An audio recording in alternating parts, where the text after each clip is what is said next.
Ngochani. Saka vese vari pasi pemutemo chii? Ngochani. Ngochani saka wakadi? Wakatukwa. Hallelujah. Amen. Amen. Amen. Mwari ngavabatire vanhu. Toka bhuku yevaGaratia. Number 11. Ndikutaurira chimwe chinhu chaunofana kuziva. Pavanhu vese vakaparidza ivhangeri Jesu aenda kudenga. Hakuna munhu achaparidza mutemo kupfuurapo. Yes. Kana kuenzana po hapana. Hakuna kana wani. Saka kana kuina umwe munhu akakupadzira mutemo neimwe nzira inopesana neyapo, munhu yakakurasai akakunyudza singaiti. Haleluya. Amen. Ndakazomubvunza mumwe mufundisi andinyorera tsamba WhatsApp. Achinibvunza zvomutemo angauya paya tichiparidza kudai.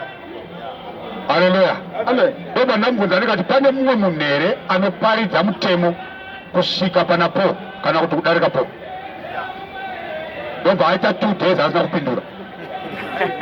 Zuva rechi3 ndobva azopindura ndobva ati Jesus. Ndikati kana Jesu akanga aparidza zvokupedza nyaya dzese, ko po akazouya achiparidza, asi akazonda akasanangura po kuti aende kunoparidza evhangeri. Po ainoparidza chi? Kana Jesu anga apedza nyaya dzese, po aizouya idei? Handakona hanzi kusvika nhasi.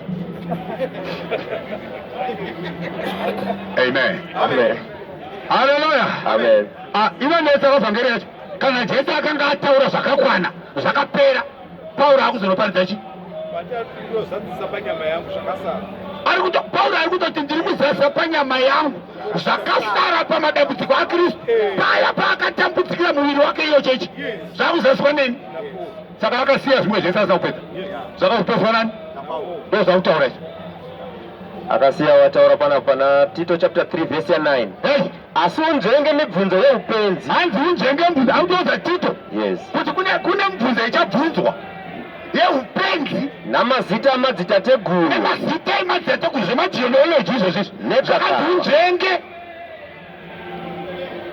Amen. Amen. Yes. Negakava. Negakava. Nekukakavara pamusoro pemurayiro. Ceremonial. Moral. Yeah. Supreme. Hanzi unzvenge izvo. Yes. Zvokakavara pamusoro pemurayiro izvi. Nokuti hazvina maturo. Kuti hazvina maturo. Hazvine basa. Basa izvo. Moral. Saka zvemutemo hazvina basa zvokusvika uchikakavadzana kuti saka muri kuti mutemo zvina basa. Takatonzi nzvengai mibvunzei. Haleluya. Amen. Amen. NdiPauro akaparidza vhangeri iyi. Akanzi maapostoli weveHedheni. Iwe mbuya wako wakakubereka asati wazvarwa. Amen. Nokuti wakazopfuura po ipapo. Chiedza chevaHedheni ichi chakataura mashoko aya. Ruponeso kusvika kumugumo wenyika. Pauro ndiye akataura mashoko aya. Kana usina Pauro hauna vhangeri iyo. Pauro akasara kwauri hakuna vhangeri. Yes. Yes. Amen. Amen. Ndo paitaurwa naJesu achiudza mukadzi muSamaria uya kuti maSamaria maona zvamusingazivi. Isu vaJudha toona mata zvatoziva nokuti ruponeso runobva kuva. Saka kana rwakuenda kuHedheni runobva futi kuvai. Saka munoenda nemuJudha anonzani? Anonzi Paul. Saka zvakataurwa naPaul ndizvo. Pana hapadiwa adjustment ipapo. Haleluya. Amen. Hanzi chii naPauro? Zvino Zvinoonekwa kuti hakuna munhu unoruramiswa nomurayiro zvinoonekwa kuti hakuna munhu anoruramiswa nemurayiro pamberi paMwari. pamberi paMwari. Saka enzwai, saka kana vanhu vakururamiswa nemurayiro hapasi pamberi paMwari, pamberi pomumwe. Hey. Amen. Amen. Vanhu vakati tiruramiswa nemurayiro hapasi pamberi paMwari pari kuitwa izvi, pamberi pomumwe. Zvinoita kuti mumwe wacho ndiSatani, hakuna mumwe. Yes. Hallelujah. Yes. Hey. Clearly, No one is justified before God by the law. Shit. Clearly, no one is justified before God by the law. No one. No one. Saka iwe ndiwani unoti ndorauriswa nemurayiro. Ndorati no one. Are you not a someone? Let no one. Hallelujah. Amen. Yes. nokuti Nokuti wakarurama uchararama nekutenda. akarurama achararama nekutenda. Yes. Ndozvanzi munhu anoita zvose zvakanyorwa mubhuku yemurayiro achararama nazvo. Saka anorarama nekutenda. Saka zvainzi zvose kutenda. Amen. Amen. Yes. Zvino murayiro haubvi pakutenda. Iwe murayiro haubvi pakutenda.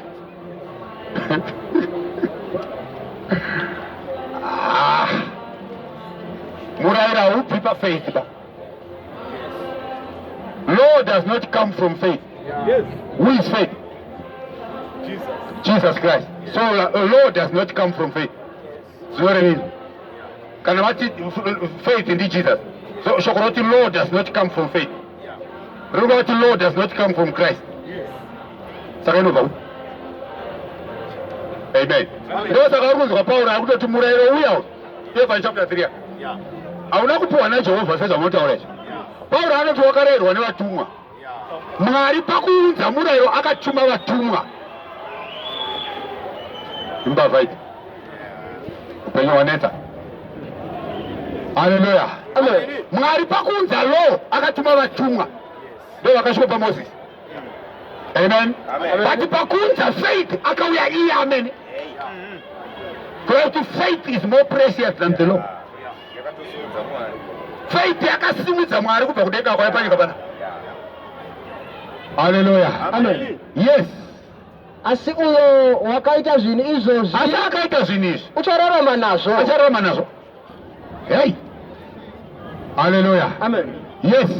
Kristu wakatidzikinura pakutuka kwomurayiro. Kristu akatidzikinura pakutuka kwemurayiro. Inzwai. Mboreka chirikuitika. Uyu ndiPauro muJudha uyu. Verse number 13. Arikutoti isu vaJudha naPauro takadzikinurwa pakutuka kwemurayiro naKristu. Yes. Kureva kuti murayiro unotuka. Yes. Case of the law. Yes. Verse number 13. Yes. Christ redeemed us from the curse of the law. Varume, hazvina basa kuti makataurirwa zvakadii about the law. Kana muri under the law, you are under a case. Yes. And that case is from God. Saka namakakeswa naMwari muchaenda kunani? Na Satan. Obvious. Na baba vavo. Amen. Amen. Hallelujah. Amen. And Mwari wacho anoti when he cases, no one blesses. Yes. Hakuna. Saka kana wakakeswa, hapana. Ndo nyaya yacho. Yes. Iye akaitwa chakatukwa nokuda kwedu. Iye Kristu akaitwa chakatukwa nekuda kwedu. He was made a case for us on our behalf. Kuti isu tibve mukesi. Iye ndiye akatokeswa. Why akakeswa? Nokuti Mwari vanoziva kuti Kristu anogona kukunda that case. Saka ndikakesa uyu, ava ndobvisa kesi kwavari, ndokuvaponesa kwacho. Amen. Ini ndogona kukunda kesi nokuti ndindokesa. Saka Mwari akauya pakesi akanga akaisa kwavanhu, ndobva abvisa kesi, ndobva atakura iye kesi yacho. Saka when he cases, no one blesses. Yes. Saka ndiye anotoblessa abvisa kesi. Saka Kristu akatakura kesi yedu isusu. Amen. Amen. Kuti tirege kuva vakatukwa, akatakura kesi yavaJudha kuti varege kuva vakatukwa. Yes. But mwakarambira under the case, vakasatenda kuna Jesu, maFarisi. Amen. Amen. Yes. Nokuti kwakanyorwa kuchinzi. Nokuti kwakanyorwa kuchinzi, Vakatukwa vose vakatukwa vose vanoturikwa pamuti. Saka kuturikwa kwaJesu pamuti kwako zvaitaridza kuti he is Case. cursed. Hallelujah. Amen. Kutukwa kwake kudii? Kuti akatakura zvivi zvedu munyama yake. Saka akatransfer sin from me. Ndobva atransfer sin from you. Ndobva atransfer sin from the Jews. Ndobva atakura sin mumwiri wake. Ndobva isasara tavanhu vari free. Ndokunonzi kuponesa vanhu ikoko. Akatransfer zvivi zvayo matiri ndobva azvitakura panyama yake. Ndobva azvirovera pamuchinjikwa kuda kuti zvivi ndo zvakaurayiwa paya. Ndosaka iye akazomuka. Kana zvivi zvauraya anodi anomuka. Hallelujah. Amen. Yes. kuti kuropafadza kwaAbhurahama kuti kuropafadza kwaAbhurahama kusvike kuHedheni muna Jesu Kristu. muna Jesu. Ona masvikiro akuita blessing yaAbhurahama inosvika kuHedheni munani? Kureva kuti vaHedheni vakatenda kuna Jesu vatambira blessing yaAbhurahama.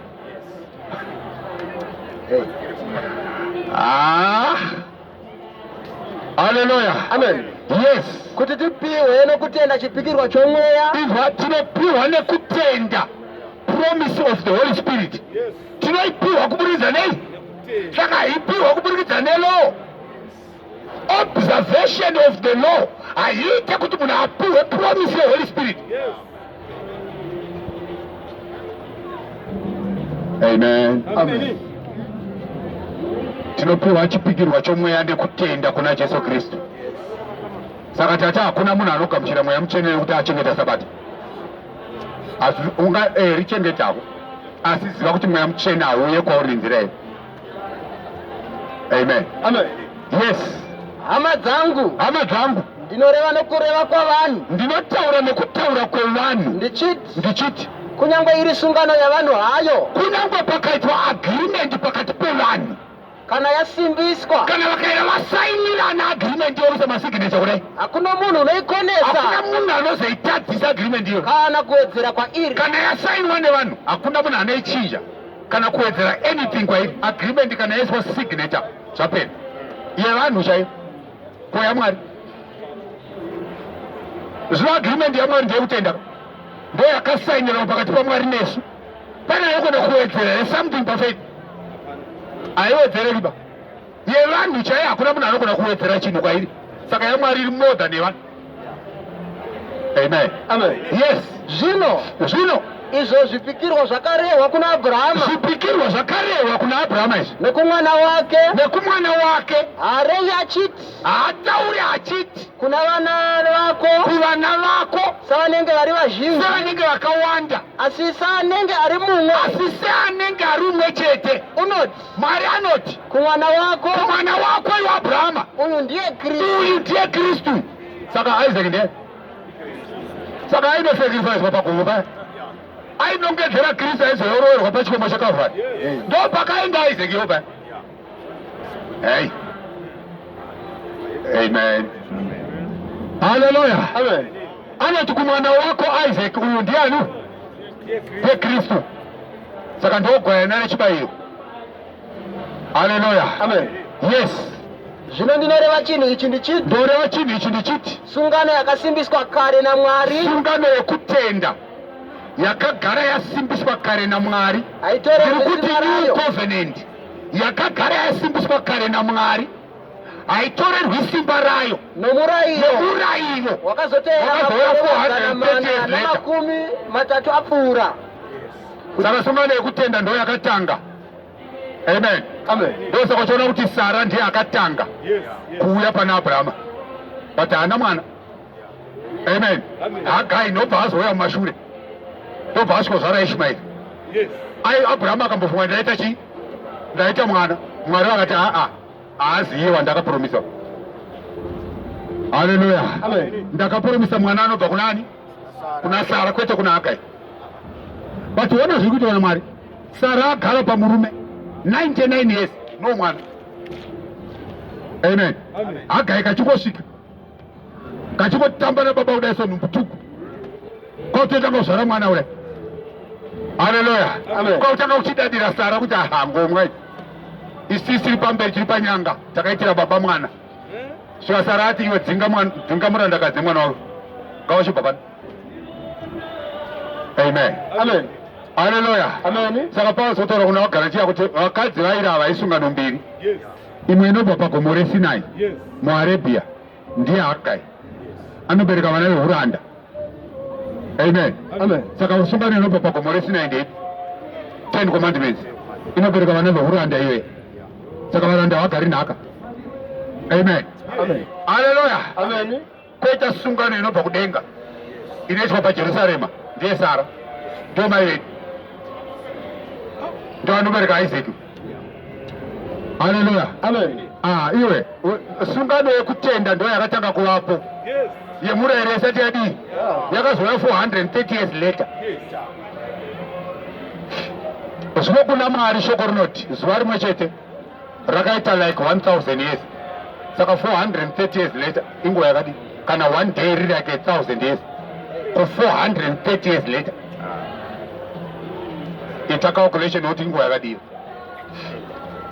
Amen. Amen. Ndosaka uri kuona kuti vana Abel vari kunzi vakafamba nei, vana Enoki vakafamba nei, kuda kuti kutenda kwagara kuri lo isati yadi. Saka lo yakazouya 430 years later itoriri kutenda simba. Hey, tima kuti teki nelo. Hallelujah. Amen. Yes. Number 18. Number 18. Nokuti kana nhaka ichibva kumurayiro. Ine kana upenyu usingaperi ndo nhaka yacho. Varume kana nhaka yeupenyu usingaperi ichibva kumurayiro Haichabvi kuchipikirwa. haichabve kupromisi. Asi Mwari wakaipa Abrahama Bati Mwari nokupikira. akapa Abrahama nhaka ine promisi. Saka haibve kumurayiro.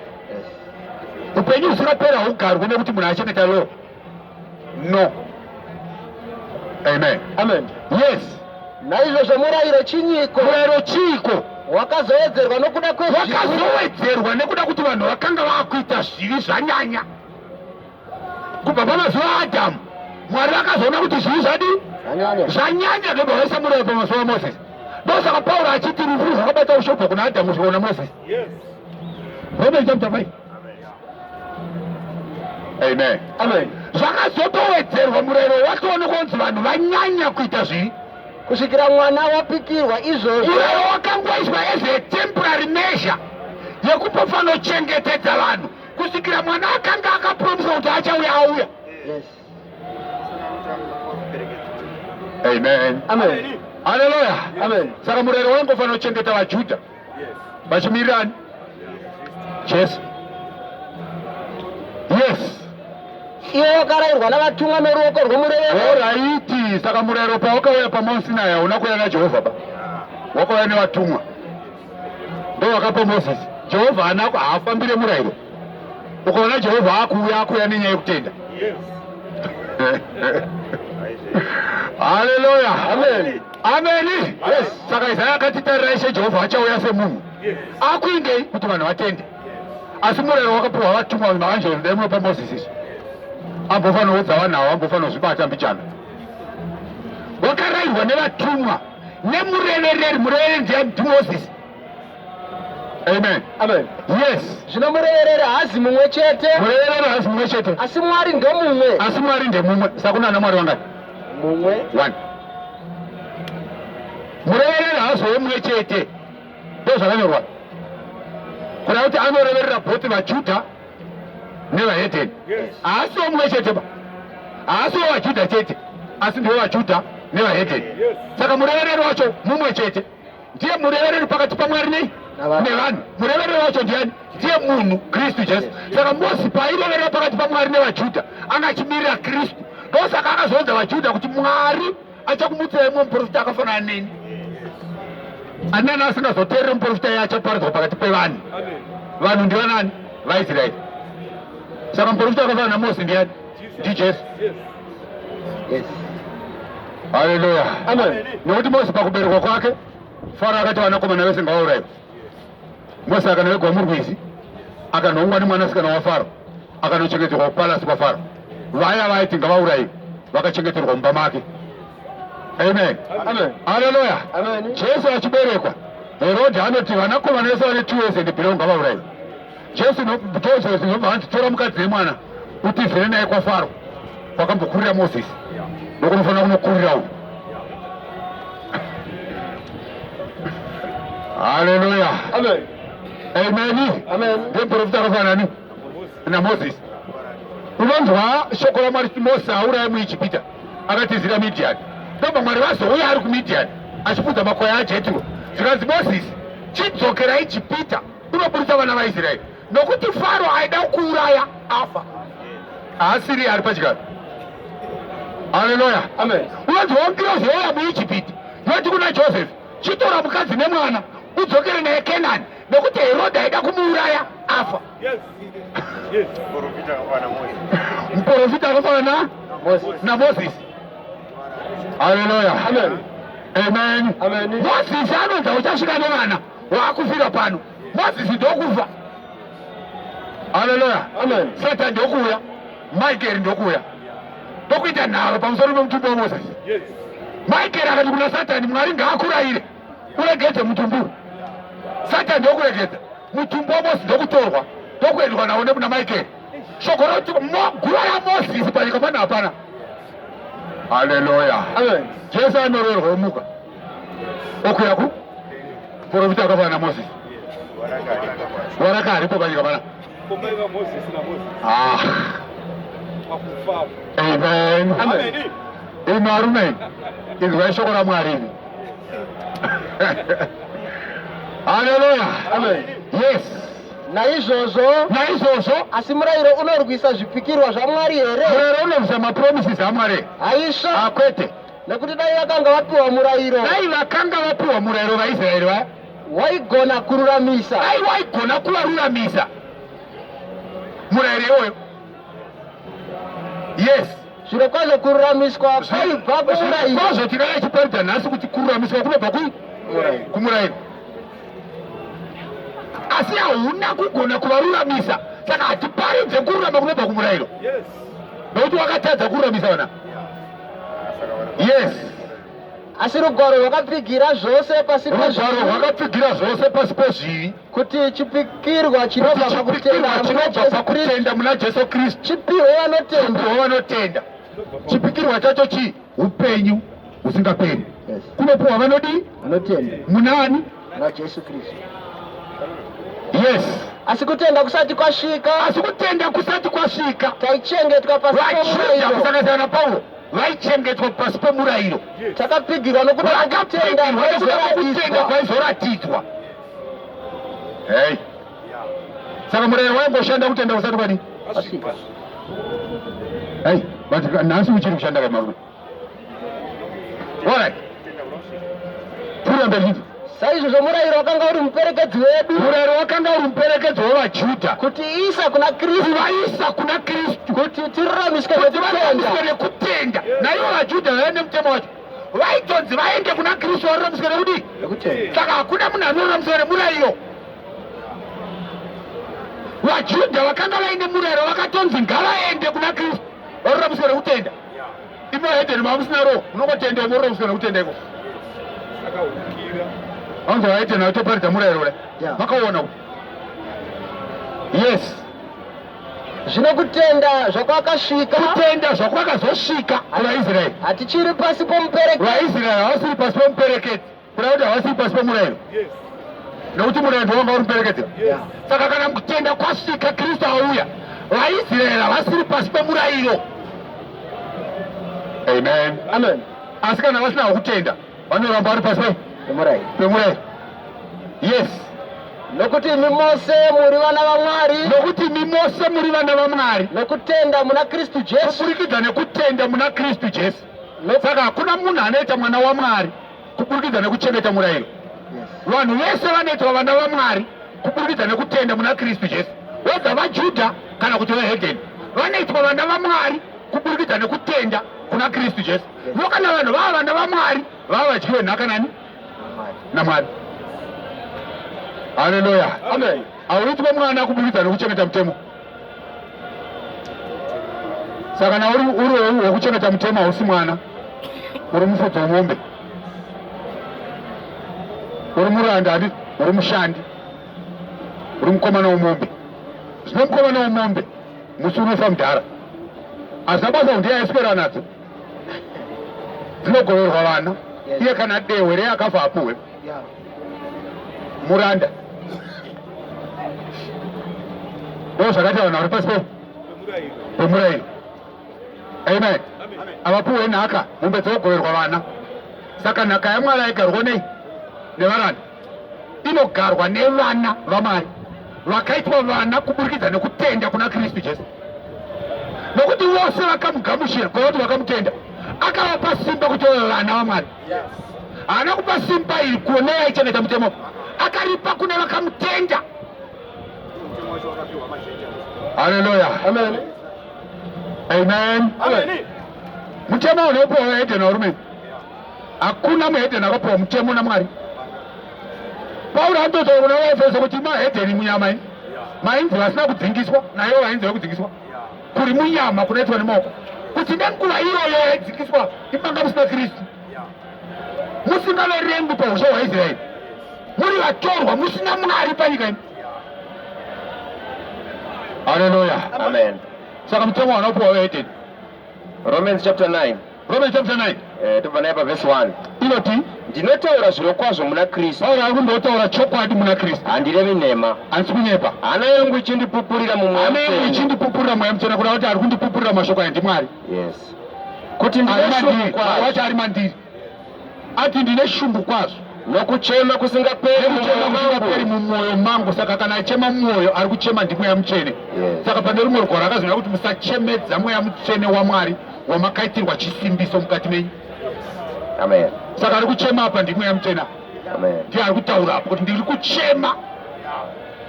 Amen. Amen. Yes. Nokuti ndaida kuti ini ndimene. Nokuti ndaida kuti ini ndimene. Ndiwe munhu wakatukwa. Akaitwa chakatukwa. Andikristu akutaura mashoko ayamuna Pauro aya. Amen. Usazoti mashoko ayakutaura napo. Amen. Amen. Akaitwa chakatukwa ndozvaaida izvozvo. Amen. Waida kuti ini ndimene ndiwe munhu akatukwa. Wakaparadzaniswa naKristu. Akaparadzaniswa naMwari ule. Nokuda kwehama dzangu. Aiwe. Unonzwa Jesu ari pamuchinjikwa. Aroverwa ule. Unonzwa achiti Mwari wangu, mandisire. He was separated from God. Amen. Because of the sin he had born in his body. Amen. Saka Mwari agare mune zvivi, akabva abuda. Ndobva ati Mwari wangu mandisire. Saka ndaida kuti ndiwe munhu akaparadzaniswa naKristu. Hallelujah. Amen. Yes. Iwe werudzi rwangu panyama. Ava nava ndiwe rudzi rwangu panyama. Ndiwe waIsraeri. Iwe ari kuti werudzi rwangu panyama ndiani? NdiKristu.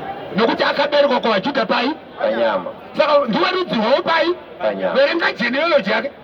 Kuna Luka. Unaiwana iri muvaJudha ule? Yes. Otonzi mwanakomana waDhavhidhi. Ndiwe rudzi rwavo panyama. Amen. Hey. Yeah.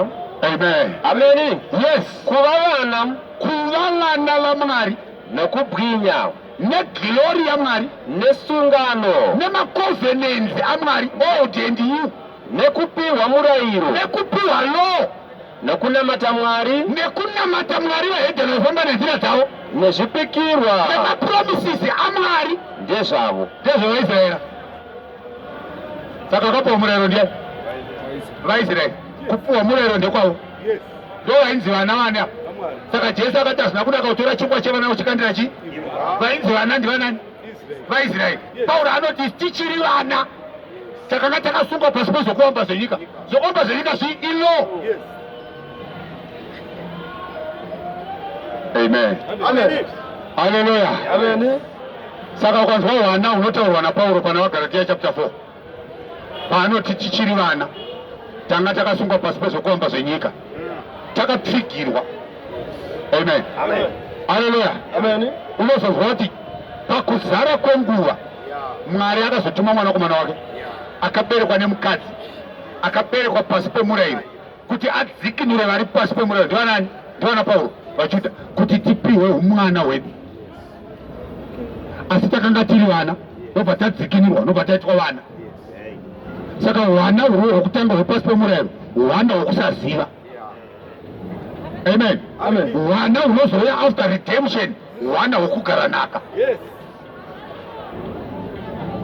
Hallelujah. Amen. Yes. Number 27. Number 27. Nokuti vose pakati penyu Nokuti vose pakati penyu vakabhabhatidzwa muna Kristu vakabhabhatidzwa muna Kristu makafuka Kristu. ndo vainzi naIsaya vakadzi vanomwe vachabata murume mumwe chete voti kwaari tichafuka zvekufuka zvedu nezvekudya zvedu tichazvitsvagira toda kungodanwa nezita rako chete. Yes. Vakabhabhatidzwa muna Kristu vakafukani Kristu. saka vakadzi vavaiti haisi hatidi kufuka Kristu tofuka zvedu. Saka zvavanofuka zvavo zvii ndidiabhorosi tongona zita chete nekuti chechi. Amen. Methodist Church, Anglican Church, Mugodi Apostolic Church, the African Apostolic Church. Those are total church. But doctrine is a kuchika. Nemne unotifukita. Just say, totsaka. Those are the doctrine already. Akasiyana. Vanochakira. Church inopo doctrine nani? Yopo mweya nani? Namwani. Wakapapatwa muna Kristu wakafukani. Kristu. Amen. Amen. Yes. Hakuchina muJudha kana muGiriki. Inyaya imanje yekufuka Kristu haisina kuti vaJudha vaimbonzi ndivo vanhu vaMwari kana kuti vahedheni vainzi havana Mwari. Zvaitika paJerusarema ndozvo. Zvaitika kare kuti vahedheni havana Mwari, vaJudha ndivo vanhu vaMwari. Ena hakusina. Yes. Nokuti vese vafuka Kristu. inyaya yesalvation haisina muJudha kana muhedheni. Amen. Amen. Yes. Hakuchina akasungwa kana Hakuchina akasungwa kana akasununguka. Ndiananga akasungwa. Paulo ati takanga takasungwa pasi pezokuapa zvenyika. Saka hakusina akasungwa. Vanga vakasungwa nei? Nemurayiro. Vanga vakasununguka ndivanani? Vahedheni, nokuti vaita zvavanoda. Vanga vasina murayiro waMwari. Saka hakusina akasungwa kana akasununguka. Hakusina muJudha kana muhedheni. Angambositoya pa chapter 5 achiti Kristo wakatisunungura. Kristo wakatisunungura. Kuti tive vakasununguka. Hakusina akasungwa. Saka vanga vakasungwa vanga vari vaJudha. Vanga vakasungwa nemutemo. Yes. Vanga vari muprison of the law. Saka law inesa vanhu vai ndizvozvi vese vari under the law vari mujeri.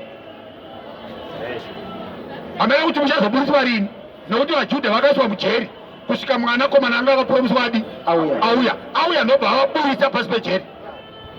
Imamha kuti muchasungwa mozoburiswa nanime rini, nokuti kana Jesu akuya zvino asi kuuya kuzoponesa vanhu ka akuya kuzotora. Hallelujah. Amen. Hallelujah. Amen. Yes. Hakuchina munhurume. Hakuchina munhurume kana munhukadzi. vaIsraeri kwave netsika yekuti kana kwavakuendwa kumutambo yaMwari gore rimwe nerimwe kwaenda vakadzi varume chete, vakadzi vanga vasingadiwe. Unotongwa shoko kuna Deuteronomy chapter 16 ritoti varume venyu ngavarege kuuya pamberi paJehovha vasina chinhu.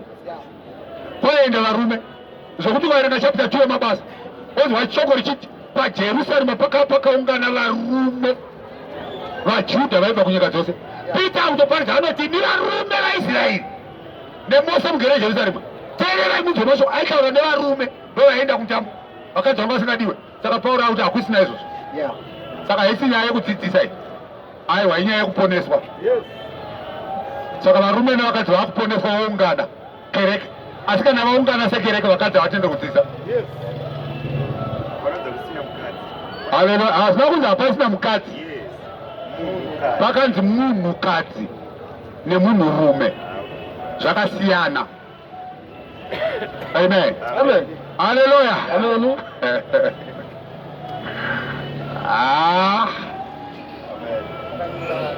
Vanhu vakanyura.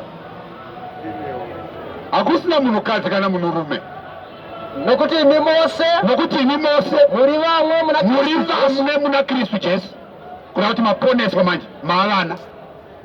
Amen. Amen. Unonzwa vatoti ndichava baba wavo naivo vachava vanakomana nevanasikana vangu. 2 Timothy chapter 6 verse number 17 and 18. Amen. Amen. Haleluya. Amen. Asi kana vaungana sekereke vakadzi havatendwa kuti kudzidzisa muchechi. Haleluya. Kuda kuti hakunzi mukadzi ndeuyu akamira akapfeka dresi, ari kunzi munhukadzi ndiakaponeswa ari mukati, ari kunzi murume ndouyo akapfeka mutirazi, ari kunzi munhurume ndiakaponeswa ari mukati. Yes. Hey. shoko la Mwari. Haleluya. Amen. Yes. Zvino kana muri vaKristu, muri vana vaAbhurahama. Kuda kuti vaRoma havasi vana vaAbhurahama. Yes. Yes. Mawisiri havasi vana vani Abrahama. yajekesai. Kana muri vaKristu muri vana vani Abrahama. kuda kuti uya akaparidza pana achiti handisi muKristu akabuda pachena kuti haasi mwana wani Abrahama. uya akabuda pachena mukomana kuti handisi muKristu nevanhu vese vakaunganidza akaudza kuti mamusi vaini vaKristu kuda kuti hamusi vana vani vaAbhurahamu kuda kuti kana musi vana vaAbhurahamu hamuropafadzwa pamwe chete naAbhurahamu akadii akatenda kuda kuti hamusi vekudii vekutenda. saka muendi kuupenyu usingaperi Yes. muchitungamirirwa naapostoro motenda naapostoro weUgena uya. Kana muri vaKristu muri vana vaAbhurahama vadyiwe nhaka muri vadyiwe nhaka sezvavakapuromiswa. Saka nhaka yakapuromiswa vana vani vaAbhurahama. Vana vaAbhurahama ndevapi? Ndevekutenda kwete vemutemo, nokuti Abhurahama hauzive mutemo, akafa mutemo usati wauya. Amen. Amen. Yes. Chapter 4 Yeah. Galatians chapter 4 verse number 1 Inoti zvino ndinoti ndinoti mudyiwe nhaka kana achiri mwana mudyiwe nhaka kana achiri mwana haatongosiyani nomuranda haasiyani nemufudzi wemombe, kunyange ari ishe wazvose, kunyange ari muridzi wemombe dzese zvekufudzwa zvacho, asi uri pasi asi ari pavatariri pasi pevasikana vebasa navachengeti nevachengeti kusvikira panguva kusvikira yakatarwa panguva nababa. yakatarwa nababa yekuti aizopiwa nhaka yake. Saka nguva yakatarwa nababa ndeyekufa kwavo. Saka panofa baba ndo panopiwa vana nhaka. Inzwa chirahwe chaitaurwa naPauro. Yeah. Yes.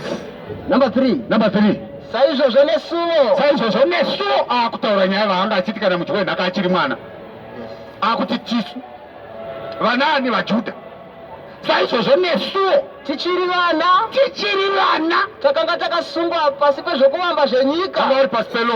Yes. Amen. Amen.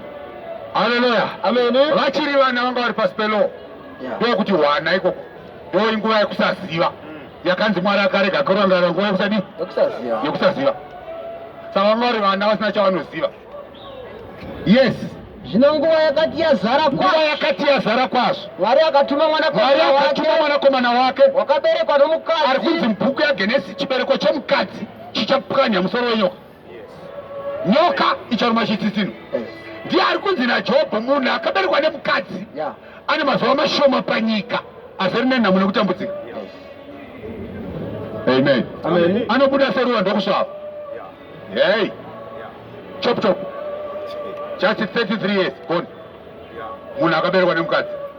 Mwari akatuma mwanakomana wake wakaberekwa Nomukadzi. nemukadzi, Wakaberekwa pasi pomurayiro. akaberekwa pasi pemurayiro, kuda kuti Jesu paakazvarwa he was born in the Old Testament. Saka Matthew Old Testament, Yes. Ah. Look the Old Testament. Matthew Old Testament, Yes. Luke, John Old Testament, akaberekwa under the law. Yes. Hallelujah. Amen. Amen. Amen. Saka akakuudza kuti Mateo New Testament akaunyepera. New Testament inozoita simba kana akaiwamba afa. Yes. New Testament ndicho ndo yaJesu. Mateo ari kutoberekwa Jesu. Saka isi New Testament akaberekwa pasi pemurayiro, akaberekwa mu Old Testament. Ndipo akududzira nyaya. Iwo akanzi Mateo inyu. Saka akaparidzira akanyepa. Amen. Amen. Akaberekwa pasi pemurayiro kuti adzikinure vari pasi pemurayiro. Vanga vari pasi pemurayiro ndivanani? VaIsraeri. Kuti vadii kana vadzikinurwa? Kuti tipiwe umwana hwedu. Asi amboti takatiri vana. Ndobva tadzikinurwa taitwa futi vana. Saka ndati umwana hwekutanga vari pasi pemutemo hwanga uri hweucheche hwekusaziva. Yes. Saka Hosea akati vaparadzwa nekushaiwa chi? Zivo. Vanga vasina knowledge of God. Vazodzikinurwa kubva pasi pemurayiro vachipa pakutenda. Ndobva vapiwa umwana. Saka vana ava vakudii manja? Izwanzo.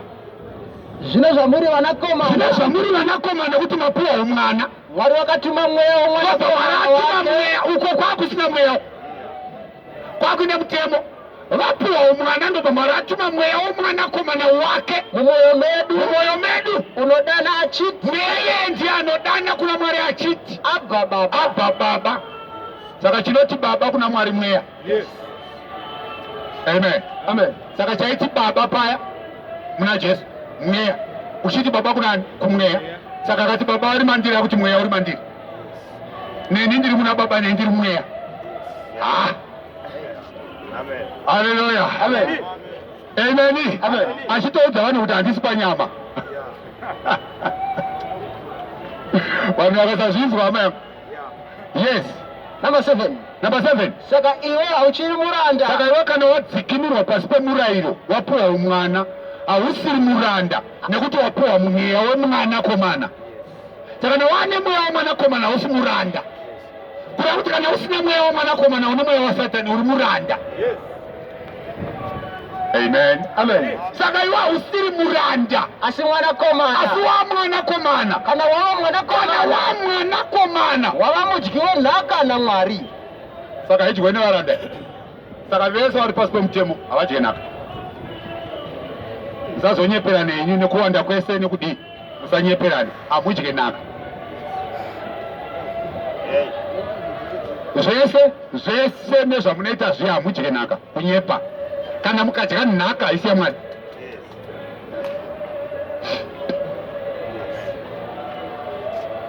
Ndo mashoko acho. Hallelujah. Amen. Amen. Amen. Yes.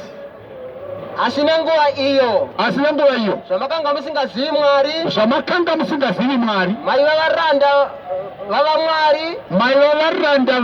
Mwari vasati vari vezvokwadi. Inzwa varume, vanhu vakasaziva Mwari hazvirevi kuti vanenge vasina Mwari. Ukaona vanhu vasina kuziva Mwari hazvirevi kuti havana Mwari. Vanenge vainaye but anenge asiri Mwari wezvokwadi. Saka kuna Mwari wezvokwadi naMwari wenhema. Iziva chinhu ichi kuita kuti kana wakunamata wozwa kuti kunamata upi, nekuti vese vanamata ende vese vanoprofita, vese vanotamba miracles. Uchenjera kuti kunamata upi, nekuti Pauro akutotaura kuti makamuri varanda vaMwari vasati vari vezvokwadi. Hallelujah. Amen. Amen. Amen. Vachotoonamata Mwari asi Mwari wacho asiwe. Yes. Asi zvino zvamunoziva Mwari, kureva kuti vakuziva Mwari apa. Asi zvino zvamunoziva Mwari, zvikuru zvamunozikanwa naMwari, chakanyanya kukosha hausi kumuziva iwewe. Chakanyanya kukosha chekuti unozikanwa naye. Saka unogona kuziva hako Mwari kai, iye akasakuziva still unongonyura uchimuziva kudaro. Chikuti Almighty God, mighty name of Jesus. Chotaura ndimi kudai unonyura. Chinokosha ndechekuti anokuziva. Amen. Amen. Izvo panapa ndiani asingaziva munanga kwavo? Naye pana asingaziva? Hapana asingaziva munanga kwavo. Vanhu vese vakaniteera vari kufamba mese munovaziva, but vangani venyu vanozikanwa namunanga kwayo. Iwe chakakosha muZimbabwe hakusi kuziva munanga kwaka, kuzikanwa nawo.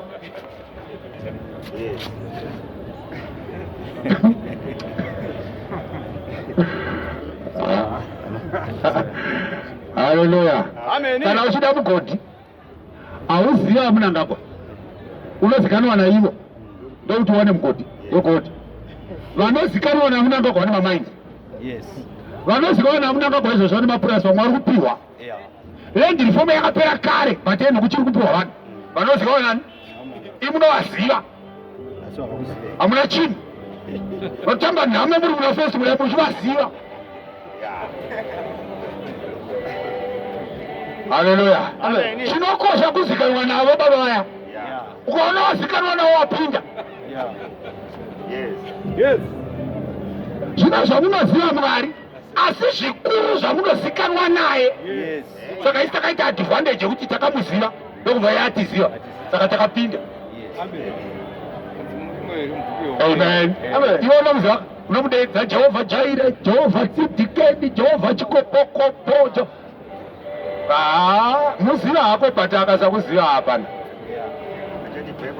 Achati bhai kwandiri handina kutombo taikuzivai kuti maindiziva but ina handikuzivei. Saka nyaya ndeyekuti unozikanwa naye. Amen. Asi zvino zvamunozikanwa naye modzokera zveseiko? Makuda zvokudzokera sei kune zvokuvamba zvisine simba. AvaGalatia vakavadzokera kulo.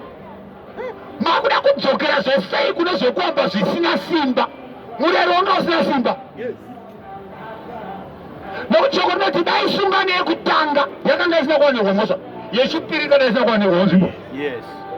Saka kutengwa kwesungano itsva kuda kuti yekutanga yakanga iri at fault, yakashayiwa simba rokuponesa vanhu. Hallelujah. Amen. Yes, mbona kudzokera seiko kwera kumana? Zvourombo. Makuda kudzokera kune zvourombo. Kuna nyaya dzemutemo dzine chekuita neurombo. Yes. Urombo hwokushaya marere aiwa hwokushaya Kristu. Saka munhu kana asina Kristu ndiye murombo. Haleluya. Unonzwa zvakazara wachiti unoti wakapfuma haushayiwe chinhu. Iwe uri murombo nerombe bofu risina kana chekufunga. Dai wanga wakachenjera watokumbira kwandiri. Ndakupa mafuta ekuzora mazita ekuti uzvinure nenguwo dzekuti upfeke. Uri murombo. Wauda kudzokera kune zvourombo kuti. Haleluya. Vaidzokera kulowa Galatia. Ndozvekuna Paulo zvourombo. Muchida zvekutanga kuva varanda vacho. Kutanga kuva varanda vemurayiro futi. Zvamakabva makaita zivo kuti muri varanda. Vakuda kudzokera kuti kuuranda futi. Haleluya. Amen. Yes. Munochengeta misi nemwedzi. Ndo nyaya dzaurombo idzi. Dzemadays. 70 days. Zuva rechinomwe. Haleluya. Munochengeta misi nemwedzi. Unochengeta misi nemwedzi nenguva namakore. Gore rejubheri 70 igore resabata muchichengeta. 70 days zuva resabata muchichengeta. Haleluya. Chengeta vana year of Bamba harvest. Haleluya. Amen. Izwa ndezvourombo. Avaichengeta madheiza kuti i70 day nhasi sabata. Munhu wese ati kuna munhu ane sabata. Ndezvourombo zviya. Ndozvakuda kudzokerwa nevava. Yes. Ndinotya pamusoro penyu. Pauro unoti ndinotya pamusoro penyu kuti zvimwe ndakabata